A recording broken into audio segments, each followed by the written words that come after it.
ዳና የውስጥ እግር ማሳጅ የረኩበትንና ጥቅሙን በሚገባ ያጣጣሙበትን አገልግሎቱን በማስፋፋትና በማሳደግ እነሆ ሁለተኛ ቅርንጫፉን ከፈተ። ዳና በአዲሱ ቅርንጫፋችን ሙሉ የማሳጅ ስቲም፣ የሳውናና የሞሮኮ አገልግሎት መስጠት ጀምረናል። ለቤተሰብ ለጥንዶችና ለሙሽራዎች ከነሚዜዎቻቸው ዳና ማለፊያ ምርጫ ነው። ዳና ቁጥር 1 ብስራተ ገብርኤል አፍሪካ ህንፃ 3ኛ ፎቅ። አዲሱ ቅርንጫፋችን ቡልጋሪያ ማዞሪያ በግዙፉ ድሪም አፓርትመንት። ዳና። ጤና ይስጥልን አድማጮች፣ ይህ አዋዜ ልዩ ላልሰማችሁ ነው። ከመረጃዎቹ ጋር አብርሃም መኳንንት ነኝ። ፕሬዝዳንት ዘለንስኪ ዩክሬን እየተዋጋች መዝለቅ ደክሟታል ሲሉ ገለጹ።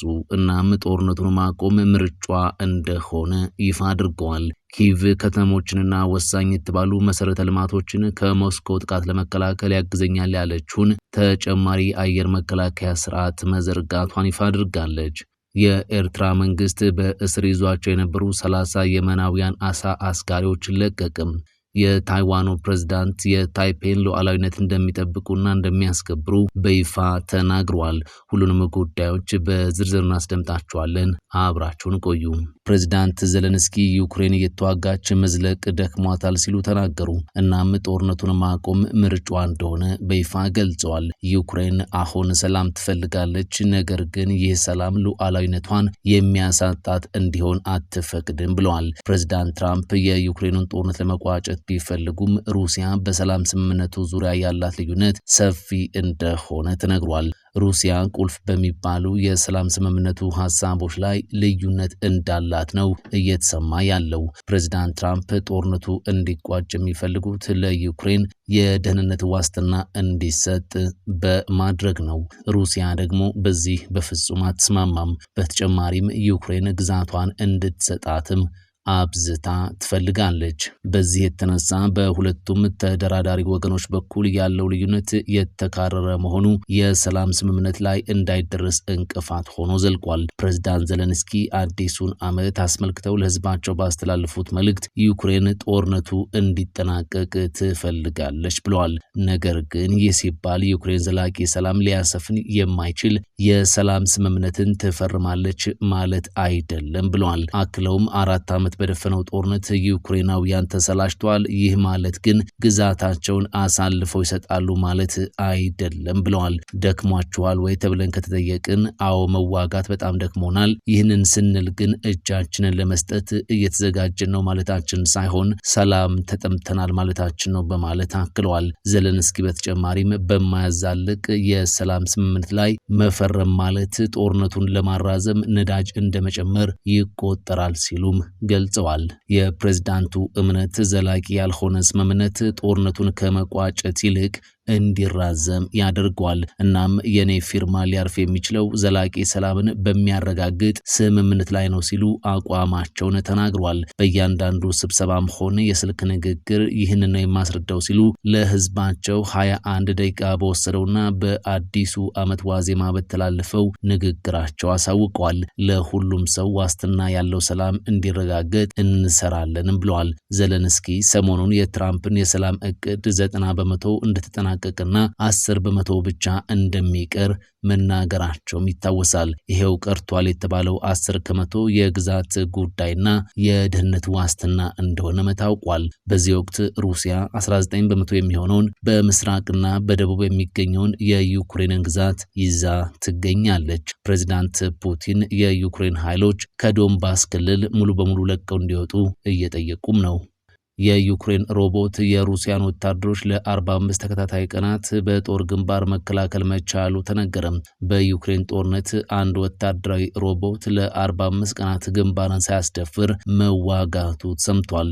የዩክሬን 3ኛ የጦር ኃይል ክፍለ ጦር ድሮይድ TW12.7 የተሰኘ በርቀት የሚመራ የምድር ላይ ሮቦት የሩሲያን ወታደሮች ለ45 ተከታታይ ቀናት መከላከል መቻሉን አስታውቋል። ይህ ሰው አልባ ወታደራዊ ተሽከርካሪ M2 ብራውኒንግ የተሰኘ ከባድ የመትረየስ መሳሪያ የታጠቀ ሲሆን በዩክሬን ሶስተኛ የአጥቂ ብርጌድ ኦፕሬተሮች አማካኝነት ከሩቅ ቦታ ሆኖ ቁጥጥር ይደረግበታል። ሮቦቱ በግንባር ላይ በሚገኝ ስትራቴጂካዊ ቦታ ተቀምጦ ተከታታይ የተኩስ ድጋፍ በመስጠት የሩሲያ ወታደሮች ወደ ዩክሬን ይዞታ እንዳይጠጉና ቦታውን እንዳይቆጣጠሩ ሲያደርግም ቆይቷል ተብሏል። የዩክሬን ወታደራዊ ባለስልጣናት እንዳሉት ሮቦቱ በተሰማራባቸው 45 ቀናት ውስጥም የሩሲያ ኃይሎች ቦታውን ለመያዝ ቢሞክሩም አልተሳካላቸውም ብለዋል።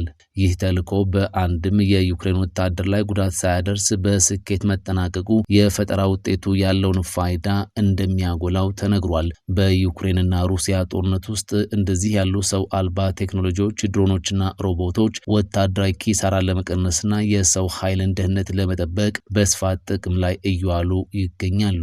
በሌላ መረጃ ዩክሬን ተጨማሪ 2 የፓትሪዮት የአየር መከላከያ ስርዓት ማጥመዷን ይፋ አድርጋለች። ኪቭ ይህ የአየር መከላከያ ስርዓት ከተሞችንና ወሳኝ የተባሉ መሰረተ ልማቶችን ከሞስኮ ጥቃት ለመከላከል ያግዘኛል ብላለች። ፓትሪዮት የዓለማችን ዘመናዊ የሚባለው የአየር መቃወሚያ ስርዓት ሲሆን ኤርክራፍቶችን፣ ክሩዝ፣ የባላስቲክና የሃይፐርሶኒክ ሚሳኤሎችን ለመቃወም ያስችላል። የዩክሬን ባለስልጣናት ፓትሪዮት የአየር መከላከያ ስርዓት የሩሲያን እጅግ ዘመናዊ የሚባሉ ኬንዝልና ዚርኮን የተሰኙ ሃይፐርሶኒክ ሚሳኤሎችን በስኬት ማክሸፋቸውንም ጨምረው ገልጿል። ሚሳኤሎቹ በሰዓት 16000 እና 11000 ኪሎ ሜትር በተከታታይ መጓዝ የሚችሉ እንደሆኑም ተነግሮላቸዋል።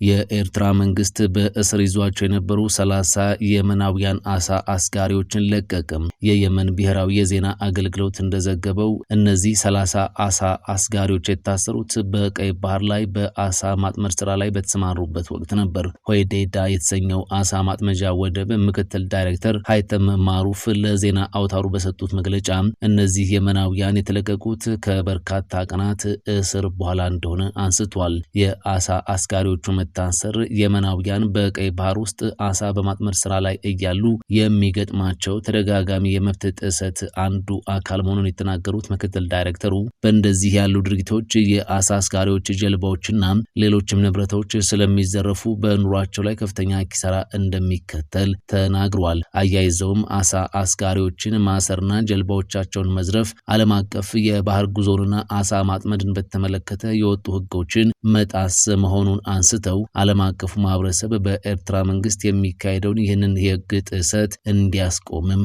ጥሪ አቅርበዋል። ሶማሊላንድ ፍልስጤማውያንን ልታሰፍር ነው መባሉን ሐሰት ነው አለች። ሶማሊላንድ ከእስራኤል የሀገርነት እውቅናን ያገኘችው በምላሹ ፍልስጤማውያንን ለማስፈር እና ለእስራኤል ወታደራዊ ሰፈር ለመስጠት ተስማምታ ነው በማለት የሶማሊያው ፕሬዝዳንት መናገራቸውን ውድቅ አድርጋለች። የሶማሊላንድ የውጭ ጉዳይ ሚኒስቴር ሐሙስ ዕለት ባወጣው መግለጫ ከእስራኤል ጋር የሚኖረው ግንኙነት ዓለም አቀፍ ሕግንና የሁለቱን አገራት ሉዓላዊነት ያከበረ ፍጹም ዲፕሎማሲያዊ ነው በማለት የፕሬዝዳንት ሐሰን ሼክ መሐመድን ክስ አጣጥሎታል። የሶማሊያው ፕሬዝዳንት ሶማሊላንድ የእስራኤልን እውቅና ለማግኘት ፍልስጤማውያንን ለማስፈር በኤደን ባህረ ሰላጤ ዳርቻ እስራኤል ወታደራዊ ሰፈር እንድታቋቁምና በአብርሃም ስምምነት ውስጥ ለመሳተፍ ስለተስማማች መሆኑን የደህንነት መረጃ እንዳላቸው ለአልጀዚራ መናገራቸውም ይታወሳል። የሶማሊላንድ የውጭ ጉዳይ መስሪያ ቤት በሰጠው ምላሽ የፕሬዝዳንቱን ክስ መሰረተ ቢስ በማለት ዓላማው ዓለም አቀፉን ማህበረሰብ ማሳሳትና የሶማሊላንድን ዲፕሎማሲያዊ ውጤትን ለማጣጣል ነው በማለት ተቃውሞውን አሰምቷል። አክሎም ሶማሊላንድ ለቀጠናው መረጋጋትና ለዓለም አቀፍ ሰላማዊ ትብብር ቁርጠኛ ሆና ትዘልቃለችም ብሏል። ሶማሊላንድ ከእስራኤል የመጀመሪያውን የነጻ አገርነት እውቅናን ባለፈው ሳምንት አርብ ካገኘች በኋላ የሶማሊያ መንግስት ጠንካራ ተቃውሞ እያሰማ ሲሆን ጉዳዩንም ወደ ተባበሩት መንግስታት በመውሰድ እውቅናው ውድቅ እንዲደረግ ጠይቋል። የታይዋኑ ፕሬዝዳንት የታይፔን ሉዓላዊነት እንደሚያስጠብቁና እንደሚያስከብሩ ቃል ገቡ። ፕሬዝዳንት ላይ የታይዋን ነጻነት አይደፈርም ያሉ ሲሆን ለሚመጣው ጥቃት ሁሉ አጸፋዊ ምላሽ እንሰጣለን በሚልም አስጠንቅቋል። የቻይና ጦር ለ2 ቀናት ያህል ታይዋንን ከቦ አደገኛ የተባለ ወታደራዊ ልምምድ ማድረጉን ተከትሎ ነው ፕሬዝዳንቱ እኛም ዝግጁ ነን ያሉት። ቤጂንግ በታይፔ አቅራቢያ በተኩስ ልውውጥ የታጀበ የጦር ልምምድ ማድረጓ የሚዘነጋ አይደለም። የታይዋን ፖለቲከኞች የቻይና የተስፋፊነት ባህሪ ነው ቢሉትም ፕሬዝዳንት ሺ ጂንፒንግ ደሴቷ ታይዋን ወደ ቤጂንግ አስተዳደር መቀላቀሏ አይቀሬ ነው፣ ማንም ሊያስቆመው የማይችል ነው ሲሉም ገልጸዋል። በአዲስ ዓመት ንግግራቸው ላይም ዓለም የቻይናን እንቅስቃሴ እየተመለከተው ነው በሚል ብቻቸውን አለመሆናቸውን ለማሳየት ጭምር ሲጥሩ ታይተዋል። ታይዋንን መጠበቅ ፕሬዝዳንታዊ ግዴታዊ ነው ቢሉም እስከ 2027 ባለው ጊዜ ውስጥም ፕሬዝዳንት ሺ ጂንፒንግ ታይዋንን ሊጠቀልሏት እንደሚችሉ የሚጠቁሙ የተለያዩ መረጃዎች በተለያዩ ጊዜያት መውጣታቸውን ቀጥሏል። ዳና የውስጥ እግር ማሳጅ የረኩበትንና ጥቅሙን በሚገባ ያጣጣሙበትን አገልግሎቱን በማስፋፋትና በማሳደግ እነሆ ሁለተኛ ቅርንጫፉን ከፈተ። ዳና በአዲሱ ቅርንጫፋችን ሙሉ የማሳጅ ስቲም፣ የሳውናና የሞሮኮ አገልግሎት መስጠት ጀምረናል። ለቤተሰብ ለጥንዶችና ለሙሽራዎች ከነሚዜዎቻቸው ዳና ማለፊያ ምርጫ ነው። ዳና ቁጥር 1 ብስራት ገብርኤል አፍሪካ ህንፃ 3ኛ ፎቅ። አዲሱ ቅርንጫፋችን ቡልጋሪያ ማዞሪያ በግዙፉ ድሪም አፓርትመንት።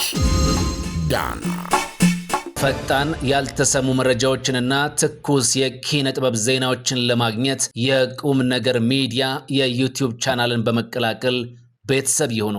ቻናላችንን ሰብስክራይብ ያድርጉ። በቲክቶክም አለን። ቁም ነገር ሚዲያ ኦፊሻል ብለው ይከተሉን። እናመሰግናለን። ቁም ነገር ሚዲያ፣ ለቁም ነገር እንሰራለን።